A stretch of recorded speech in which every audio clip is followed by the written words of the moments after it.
नमस्कार दोस्तों, स्वागत है आपका ज्ञान कुंज एकेडमी में फिर से एक बार। आज मैं आपको पढ़ाऊंगा डाइस, ठीक है, जो कि रीजनिंग का एक बहुत इंपॉर्टेंट टॉपिक है। ठीक है, तो डाइस को हम हिंदी में पासा भी बोलते हैं। ठीक है, और डाइस आपने कहाँ देखी होगी, जैसे सांप सीढ़ी खेली होगी आपने, लूडो खेला होगा, उसमें डाइस रहती है ना। तो डाइस दिखती कैसी है, जिन लोगों ने नहीं देखी उनको दिखा देते हैं। तो ऐसी कुछ होती है डाइस।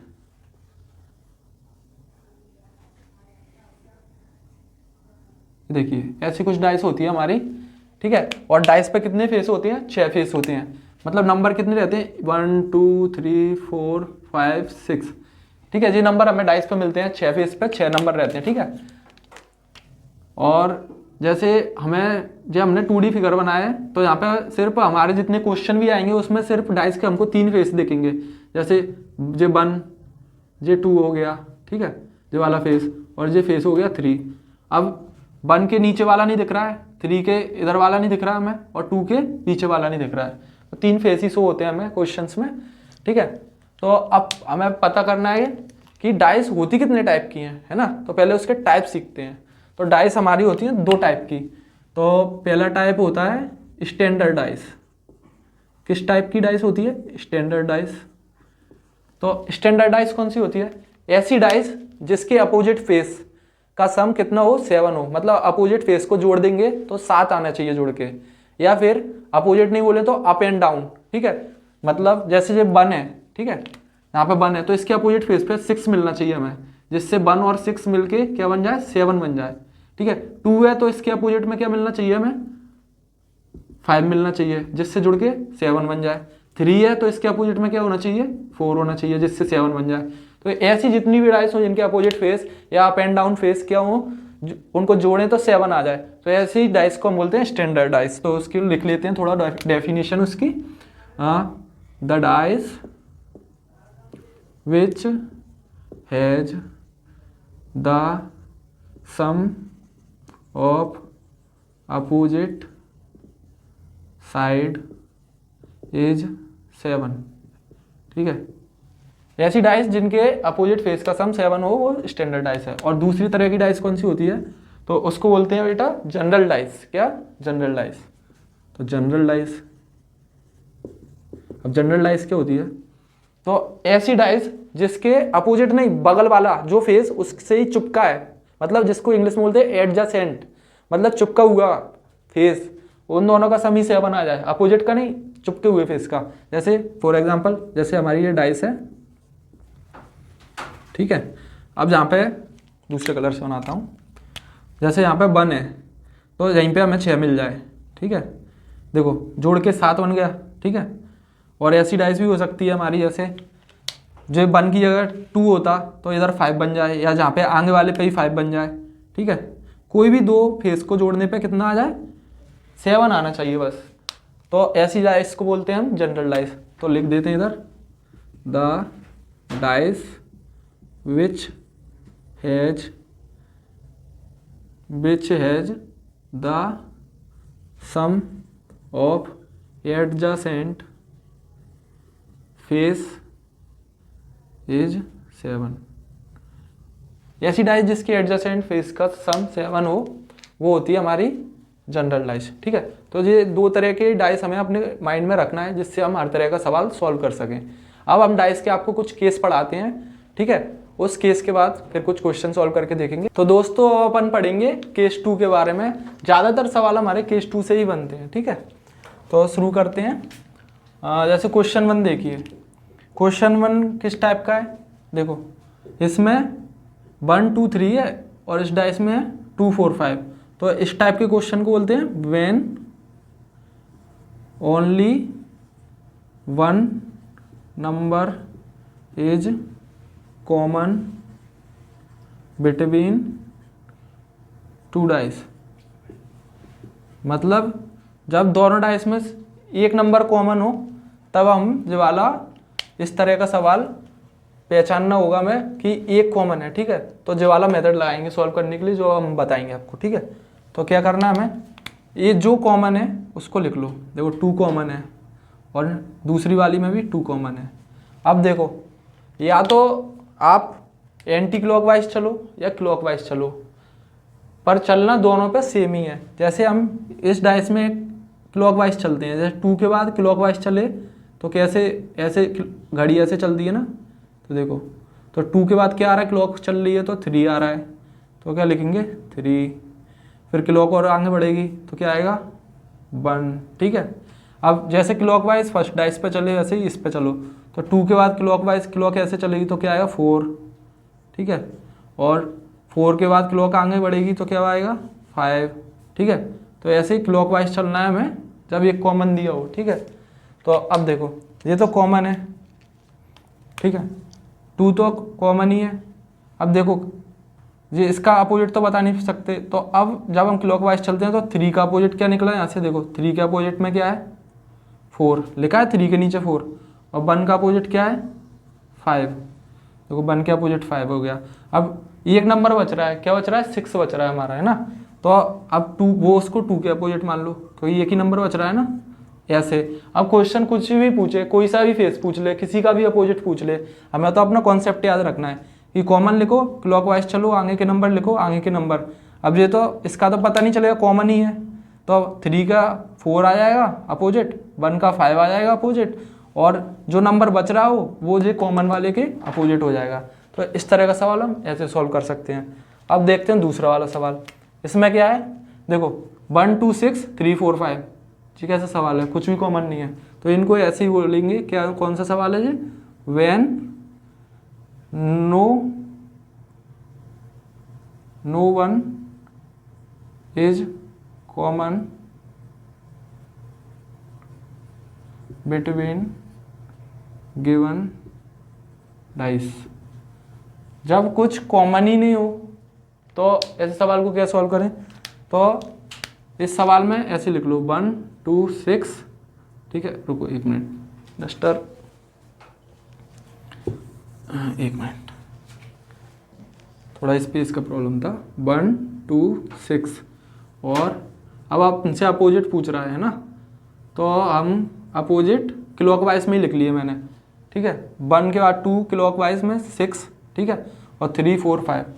तो ऐसे सवाल में हम बता ही नहीं सकते अपोजिट कौन सा है, तो बस ऐसे ही मान लेंगे 1 का 3 है, 2 का 4 है, 6 का 5 है, ठीक है, इजी होते हैं। लेकिन इसको भी टफ कैसे बना देता है एग्जामिनर, वो हमें खुद ही दे देता है एक फेस, जैसे बोल देगा गिवन में, ऐसे हमें दे देगा, क्वेश्चन में दे देगा कि लेट 2 इज अपोजिट 3, क्या बोल देगा, खुद ही बोल रहा है 2 अपोजिट है 3 के, 2 अपोजिट 3 के, और वो खुद ही बोल रहा है, तो ये ऐसा सवाल टफ बन जाता है। फिर हम ऐसे तुक्के से आंसर नहीं दे सकते कि डायरेक्ट बोल दिया 1 3 के 2 4 के, कुछ नहीं बता सकते। तो अब हमें अपोजिट दे रहा है तो कैसे सॉल्व करेंगे, तो देखो इनने खुद ही बोला है हमसे, तो वो लिख लेते हैं। क्या बोला है, 2 अपोजिट है किसके, 3 के, खुद बोल दिया इनने। अब देखो ये हमें, ये तो क्लियर हो गया, 2 का अपोजिट है 3 के, यहाँ से गिवन में है। अब हमें एक डाइस पे क्लॉकवाइज चलना है, एक पे एंटी क्लॉकवाइज चलना है। कौन से केस में, जब हमें गिवन में दिया हो और एक भी कॉमन नहीं हो। तो पहली डाइस पे अपन क्लॉकवाइज चल लेते हैं, तो क्लॉकवाइज चलेंगे तो 2 के बाद क्लॉक का कांटा कहाँ जाएगा 6 पे, 6 लिख लो, और 6 के बाद किस पे आएगा 1 पे, 1 लिख लो, ठीक है।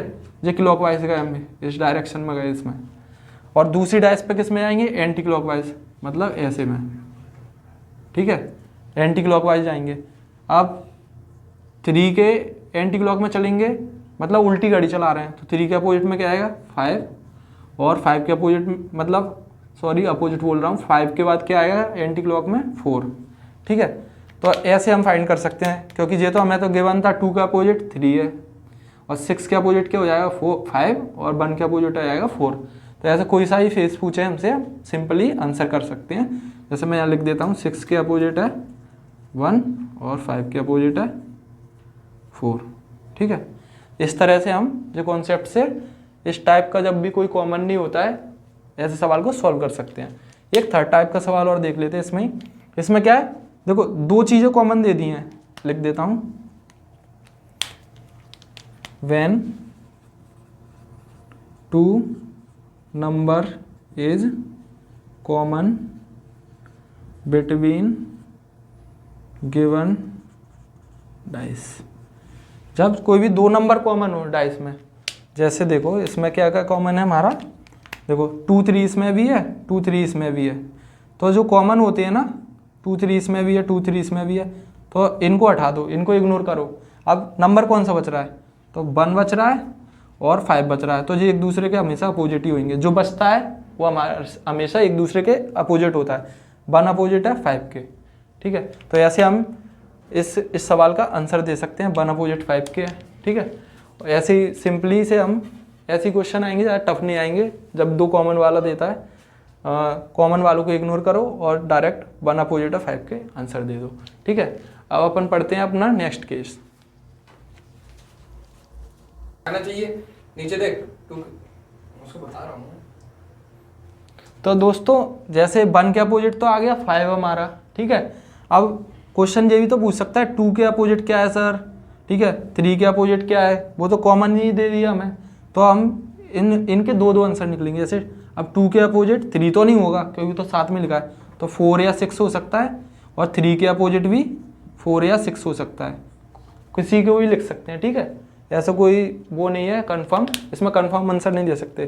तो 2 के अपोजिट 4 भी हो सकता है, 6 भी हो सकता है, और 3 के अपोजिट भी 4 या 6 हो सकता है। तो हम ऐसे हमारा आंसर दे सकते हैं। बाकी चलते हैं वो अपने नेक्स्ट केस पर।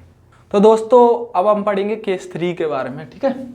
तो केस 3 क्या होता है, जब हमें 2 से ज़्यादा फिगर गिवन हो, मतलब 2 से ज़्यादा फिगर दे दे क्वेश्चन, 3 दे दे, 4 दे दे, 5 दे दे, वो उसकी मर्जी है। तो हम इस टाइप का क्वेश्चन सॉल्व करके देखते हैं। तो अब देखिए इसको कैसे सॉल्व करेंगे। तो हमें इसको सॉल्व करने के लिए एक ट्रिक यूज करनी पड़ेगी। कौन सी, 1 कॉमन ट्रिक यूज कर लो या 2 कॉमन ट्रिक यूज कर लो। अभी हमने पढ़े थे ना 1 कॉमन ट्रिक और 2 कॉमन ट्रिक। जब दोनों में से एक, दोनों डाइस में हमें इसको सॉल्व करने के लिए कोई भी 2 डाइस उठाएंगे, ठीक है। 2 डाइस में या तो एक नंबर मिल रहा होगा दोनों में, तो 1 कॉमन ट्रिक इसका यूज करेंगे, और 2 डाइसों में कोई भी 2 नंबर मिल रहे होंगे तो 2 कॉमन ट्रिक का यूज करेंगे। ये ऐसे इन सवालों में कोई ऐसी डाइस को नहीं उठाना जिनमें एक भी नंबर कनेक्ट नहीं हो रहा है, तो नो कॉमन ट्रिक को यूज बिल्कुल नहीं करना है इसमें, ठीक है, क्योंकि उससे बिल्कुल एग्जैक्ट आंसर नहीं निकलता है हमारा, ठीक है। और हमें एग्जैक्ट आंसर जब 2 से ज़्यादा डाइस दिए तो आसानी से निकाल सकते हैं, ठीक है, और एग्जैक्ट आंसर ही पूछा जाता है। तो अब देखिए, बताओ आप, पहले मैं डाइस को नंबर देता हूँ। ये 1 नंबर की डाइस है, ये 2 नंबर की डाइस है, 3 नंबर की डाइस है, ठीक है। किसी का भी अपोजिट निकाल सकते हैं, हमें क्वेश्चन कुछ भी पूछ सकता है, हमें तो कॉन्सेप्ट आना चाहिए, ठीक है। तो बताओ कौन सी 2 डाइस उठा लूँ, 1 और 2 उठा लूँ। तो देखो 1 और 2 नंबर की डाइस से सॉल्व कर रहा हूँ मैं। व्हेन कंसीडर कर लेता हूँ, डस्टर कंसीडर करके लिखता हूँ। Considering 1 and 2 dice. जब हम पहली और दूसरी डाइस से सॉल्व करें तो कैसे करेंगे, तो देखो 1 2 3 4 5 6 एक भी कॉमन ही नहीं है, तो ये वाली ट्रिक तो यूज ही नहीं करनी, तो इसको हटा दो।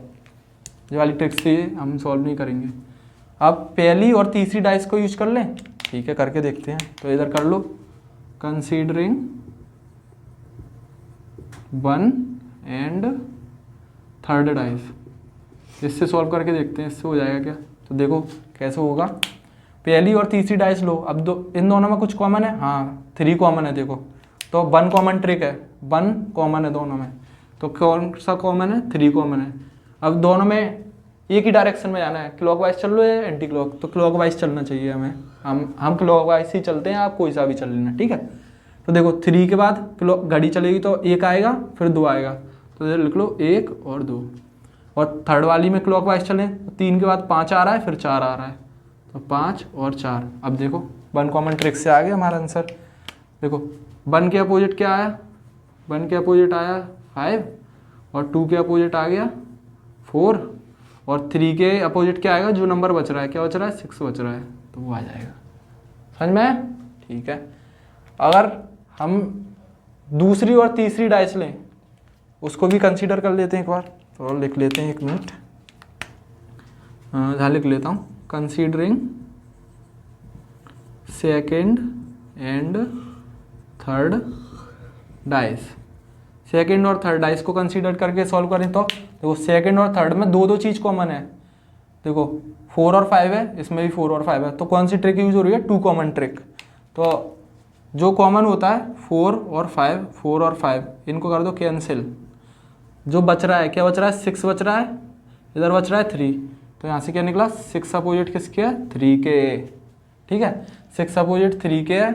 और बाकी के अगर पूछता है तो हम देखो इससे निकाल सकते हैं बाकी के फेस, ठीक है, इससे क्योंकि एग्जैक्ट निकलेगा, टू कॉमन ट्रिक से 6 का 3 तो डायरेक्टली निकल ही रहा है, और देखो इधर भी 6 का 3 है अपोजिट, सेम आया, मतलब कंफर्म हो गया, आंसर सेम ही आया, कोई सी भी मेथड यूज कर लो, 1 कॉमन ट्रिक, 2 कॉमन ट्रिक, ठीक है। अब हम आपको कराते हैं कुछ और एडवांस सवाल, जैसे कुछ सवाल हमारे ओपन डाइस से भी आते हैं, तो शुरू करते हैं। तो अब अपन पढ़ते हैं बेटा ओपन डाइस, ठीक है। तो ओपन डाइस बहुत ईजी होता है। ओपन डाइस में जो जे एक तो देखो लाइन से हैं ये नंबर्स, जो बॉक्स 1 2 3 4 5, मतलब 1 2 3 और 4 जो लाइन में है, 5 और 6 बाहर की तरफ निकल रहे हैं। जो वाली डाइस में देखो 4 5 6 1, 2 और 3 बाहर निकल रहे हैं, 2 1 3 4 6 और 4 बाहर निकल रहे हैं। तो ओपन डाइस बहुत ईजी होती है, जो बाहर निकल रहे हैं वो हमेशा एक दूसरे के अपोजिट होते हैं, सिंपल सा है। 2 अपोजिट हो जाएगा 3 के, और 6 अपोजिट हो जाएगा इस वाले सवाल में 4 के, सिंपल है। अब दिक्कत कहाँ आ रही है, 5 और 6 बता दिया आपने सर जैसे इस सवाल में, अब 1 के अपोजिट क्या है, तो अल्टरनेट मेथड। तो अल्टरनेट मेथड में क्या होता है, देखो दूसरे कलर से लिखता हूँ, जैसे देखो 1 के बाद क्या आ रहा है 3, तो 3 नहीं अल्टरनेट लेना है ना, तो 3 को छोड़ के 2 क्या ले लेंगे 2, तो 1 के अपोजिट क्या होगा 2, और 3 के अपोजिट क्या होगा 4, बस सिंपल है ना। तो 4 के अपोजिट यहाँ पे देखो 5 को छोड़ के क्या लेंगे 6, तो इधर हो जाएगा 6, और 5 के अपोजिट क्या हो जाएगा 1 इस सवाल में। तो 2 के अपोजिट 3 अल्टरनेट 1 को छोड़ के, और 1 के अपोजिट 4 3 को छोड़ के, सिंपल है, कर सकते हैं सवाल, ठीक है। अरे इस डाइस में कुछ गड़बड़ लग रही है, 4 4 दो बार आ रहा है, अच्छा 5 प्रेजेंट नहीं है, तो को 5 लिख देते हैं इधर कहीं पे भी, ठीक है। अब ठीक है, अब 1 के अपोजिट 5 हो जाएगा, यहाँ इधर सही कर लो, मिस्टेक हो जाती है कभी कभी लिखने में, कोई दिक्कत नहीं है। तो दोस्तों अब अपन पढ़ते हैं केस 1, ठीक है। तो केस 1 में क्या होता है, जब हमें क्वेश्चन में सिर्फ ओनली एक फिगर दिया हो, कितना एक फिगर, जैसे हमने कुछ एग्जांपल लिए हैं, तो ये क्वेश्चन 1 है, उसमें हमें एक फिगर दिया है, एक डाइस है, उस पर हमें फेस दिए हैं 2 3 4, ठीक है। तो 2 3 4, तो पहले हमें जब भी एक फिगर दिया हो तो हमें पता करना है कि स्टैंडर्ड डाइस है या हमारी नॉर्मल डाइस है या नहीं जनरल डाइस है, ठीक है। तो ये देखिए स्टैंडर्ड डाइस क्या होती है, जिसके हमारे अपोजिट फेस क्या हो 7, मतलब अपोजिट फेस को जोड़ने पर 7 आए, ठीक है। और जनरल डाइस क्या होती है, जिनके बगल वाले फेस को ही जोड़ दें आपस में तो 7 बनना हो। तो देखिए इसमें 3 और 2 5, चेक कर लो, नहीं बन रहा 7, 3 और 4 7, अब देखिए 3 और 4 को जोड़ के तो 7 बन रहा है, मतलब जो कौन सी डाइस हो गई, सेकंड वाली, यानी जनरल डाइस, ठीक है। तो जनरल डाइस पहले अपन इधर, वैसे तो मैंने माइंड में ही कर लिया बट लिख देता हूँ आपके लिए, इट इज जनरल डाइस, ठीक है, हमें लिखना नहीं होता, बस जैसे आप नोट्स बनाओ इसलिए लिख रहा हूँ। तो और जो जनरल डाइस है, तो हमसे क्वेश्चन पूछा है find the opposite face of 2, तो जनरल डाइस क्या होती है, जिसके बगल वाले ही फेस क्या हो जो 7 दे दे हमें, तो 2 के बगल में, मतलब 2 के बगल वाला फेस कहीं पे होगा तो वो 5 होगा उधर, ठीक है। तो देखो 3 4 2, ठीक है। अब हमें 2 के अपोजिट पूछ रहा है, तो 2 के बगल वाले तो 7 देगा, ठीक है, मतलब 2 के बगल में होगा 5, ठीक है। तो 2 के अपोजिट में नहीं हो सकता 5, क्यों नहीं हो सकता, क्योंकि अपोजिट होगा तो स्टैंडर्ड डाइस होगी, तो 5 नहीं हो सकता, इसको हटा दो, 2 का अपोजिट नहीं हो सकता, ठीक है। अब 2 का अपोजिट 4 भी नहीं हो सकता, 4 क्यों नहीं हो सकता, क्योंकि साथ में दिया है देखो उससे जोड़ के। 2 का अपोजिट 3 भी नहीं हो सकता, ठीक है। तो 3 नहीं हो सकता, 4 नहीं हो सकता, 5 नहीं हो सकता, हमारे पास क्या बचे हैं फिर 1 और 6, ठीक है, 1 और 6 ये बचे हैं। अब बताइए 2 का अपोजिट 6 हो सकता है या 2 का अपोजिट 1 हो सकता है, क्या हो सकता है, तो देखो 2 का अपोजिट हम 1 और 6 हम कुछ भी बता नहीं सकते हैं ना, कुछ भी हो सकता है, तो हमारे आंसर में हम 1 और 6 ऐसे ही लिखेंगे। क्या लिखेंगे? अपोजिट फेस ऑफ 2 इज 1 और 6, या तो 1 होगा या 6 होगा। ठीक है, अब दूसरा क्वेश्चन सॉल्व करते हैं। जैसे find the opposite face of 1, तो पहले डाइस का पता करते हैं कौन सी डाइस है। तो देखिए 1 और 2 3 हो रहे हैं, 2 और 3 कितने हो रहे हैं? 5 हो रहे हैं, और 3 और 1 कितने हो रहे हैं? 4 हो रहे हैं। तो मतलब 7 तो बन नहीं रहा आपस वाली साइड, मतलब एडजेसेंट साइड को जोड़कर, तो ये जनरल डाइस तो नहीं है। तो अब एक ही डाइस होती है, ये कौन सी डाइस है? हमारी स्टैंडर्ड डाइस। और स्टैंडर्ड डाइस क्या होती है? जिसका अपोजिट फेस कितना हो, उनका सम 7 हो। ठीक है, तो 1 का अपोजिट क्या होगा? हमें 7 बनाना है, स्टैंडर्ड डाइस है तो 6, जिससे क्या बन जाए? 7 स्टैंडर्ड डाइस बन जाए हमारी। तो ऐसे स्टैंडर्ड डाइस को कर सकते हैं। ठीक है, स्टैंडर्ड डाइस में डायरेक्ट आंसर निकल जाता है। और ये हमारा जनरल डाइस में ऐसे ऑप्शन में भी नंबर हम आंसर दे सकते हैं। ठीक है, ऑप्शन आएगा तो उसमें भी 2 ऑप्शन होंगे, 1 और 6 ऐसे। तो अब हम पढ़ेंगे केस 2। ठीक है, ओपन डाइस में ऐसे भी सवाल आते हैं। अब इसमें तो अल्टरनेट मेथड है जो हमारी, वो तो लगा नहीं सकते हम। ठीक है, अल्टरनेट मेथड कैसे लगाओगे? देखो इधर 2 बार निकल रहे हैं, इधर 2 बार निकल रहे हैं। ठीक है, और हमारे देखो इसमें अल्टरनेट मेथड का कोई यूज ही नहीं है, तो इसके लिए हम एक सेकंड मेथड यूज़ करेंगे जिसको बोलते हैं एरो मेथड।